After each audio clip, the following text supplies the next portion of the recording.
Saturday night, my friend and I, Frank, we decided to go to a dance in Southgate, and I met Mimi there at Southgate dancing.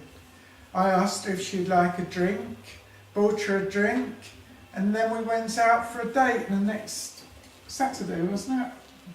Grandad, what age were you when you met Mimi? I was 27, was No, I? 24. Was that 24? He was 24 and I was 17. Yes, yes. I was just finishing sixth form and going to college when I met John and his friends at the dance, which is like a disco sort of thing that you would have now. Mimi, where were you born? Well, I was born in 1942, right in the middle of the war, in Southgate in North London, in a nursing home. Apparently, during a blitz, that means bombs were dropping all around. I can remember vaguely, as a baby, being taken down into the air raid shelter, which was at the bottom of our garden. And I can remember my mum coming down with me, and it smelt of damp earth down there. And I can remember hearing bombs dropping. But that's a very early memory. I could have only been about 18 months old when that happened, and I can remember it quite clearly. Go on, Sasha. Grandad, what year were you born? I was born in 1935. So before the war started. Yeah, before What's your actual date of birth? the 16th of August 1935. And Mum? 21st of October, that's Trafalgar Day by the way, 1942. Who were your mum and dad and Grandad? Well, I can only remember my mum from about 8 years. I was 8 years old when she died. She got killed in the bomb, as you know. And my dad, he more or less looked after us for 2 or 3 years before he remarried.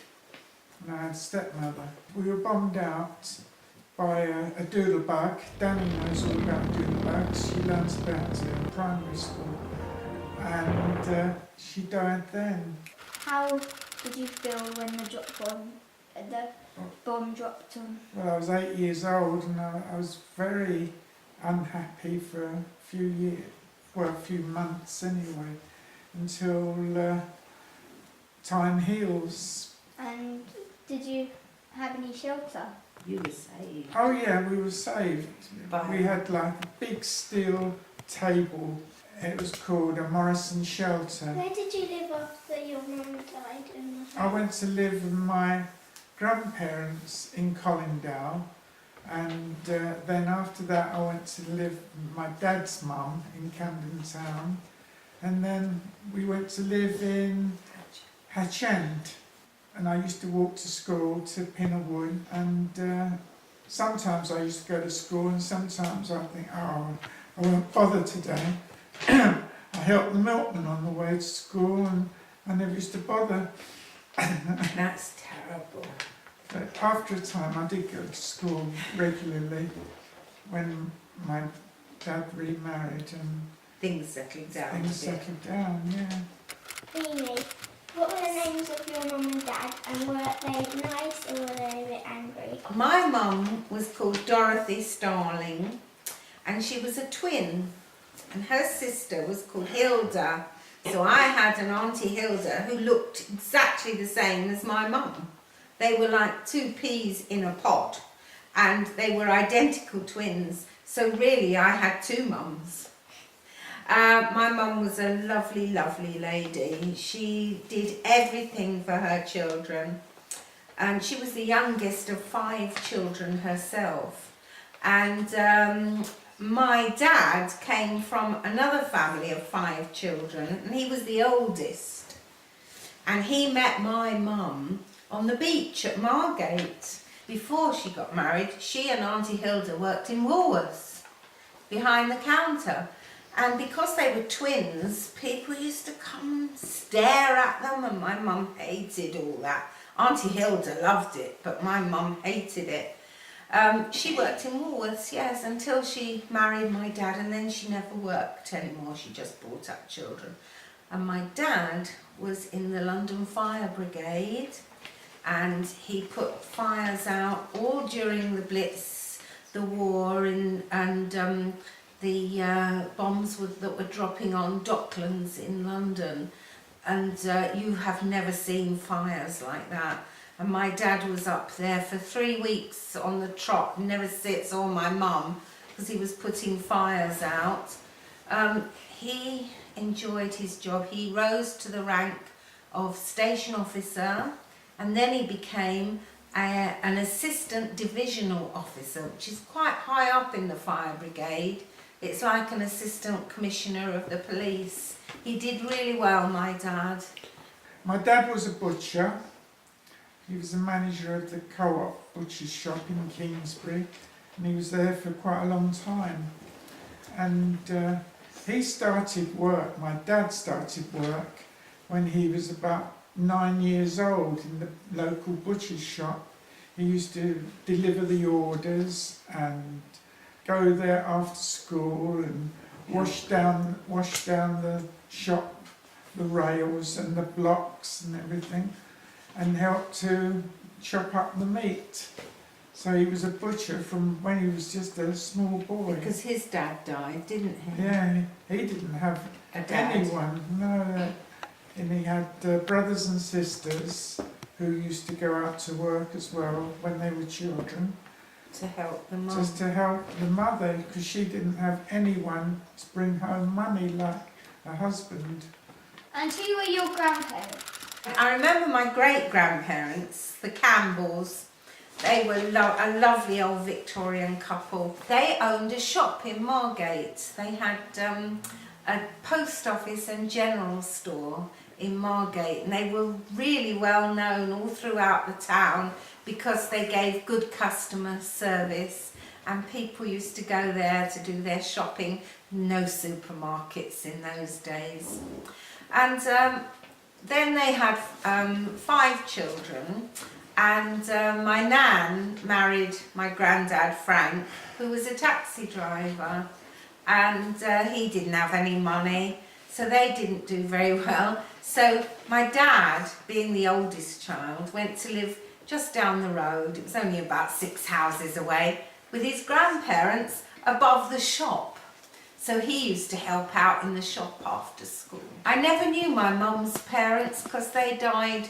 Well, my mum's mum died when she was only 16, and my mum's dad died when I was 5. Grandad, do you have any regrets? Yes, plenty. But I wish I'd never become a dental technician because I had to work too hard. But no, generally through life I'm quite happy. I had 2 lovely children. I've got 4 lovely grandchildren, so I'm happy enough. Mimi,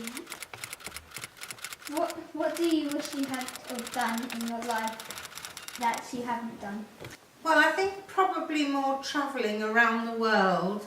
I never really had the opportunity because we were always working so hard. And Grandad had such a pressurised job as a dental technician, trying to get the teeth ready for the dentists. The patients were coming in the next few days, and it all had to be done. And so holidays were very precious to us, and we never really had time to go very far. But so I would have liked to have travelled a bit more further afield. But we've had some lovely holidays, don't get me wrong, but they were all around Europe or in England. I would have liked more holidays further afield, I think. Grandad, what was your saddest moment? My saddest moment, yeah, when my mother died, when she got killed during the bomb.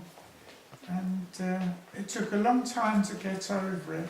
You imagine at 8 years old losing your mother. And my brother also, he was very ill. He was in hospital. He was only a baby, wasn't he? They never thought he would live. Peter, you've met Peter. So that was one of my saddest moments. Mimi, what was your greatest achievement that you have achieved in your life? Oh, my greatest achievement was having 2 children, I think. Nigel and Jackie, I think that was the greatest achievement. Before that, the greatest achievement was getting my teacher's certificate and becoming a teacher, especially in secondary school. First of all at Grange Park, where Nigel went to school, and then when that closed down at Queen's, where I made lots and lots of friends, not only staff but students as well, and still keep up with them to this day. I was a teacher for 27 years, not only in a primary school in Aylesbury when I first started teaching, then in St Albans, and then when we moved to Watford, secondary school teaching, which I liked the most of all because it was the most challenging. What are the biggest changes that you have seen during the generation since you were young? Oh dear, what are the biggest changes? Everything you look I at think has changed, isn't it? technology. Electrical goods. I can't believe that I can press a button and talk to my cousin in New Zealand as if it's now, as if she's in the room with me. Just amazing, the technology today that we never had. We had to send letters, which took weeks to get there. That's the biggest Never had difference. televisions when we were children. No, we never had televisions, that's true. No, because when the Queen was crowned, the Queen's coronation, there was only one family in our road that had a television. So everybody went to the Warrens' house to watch the television.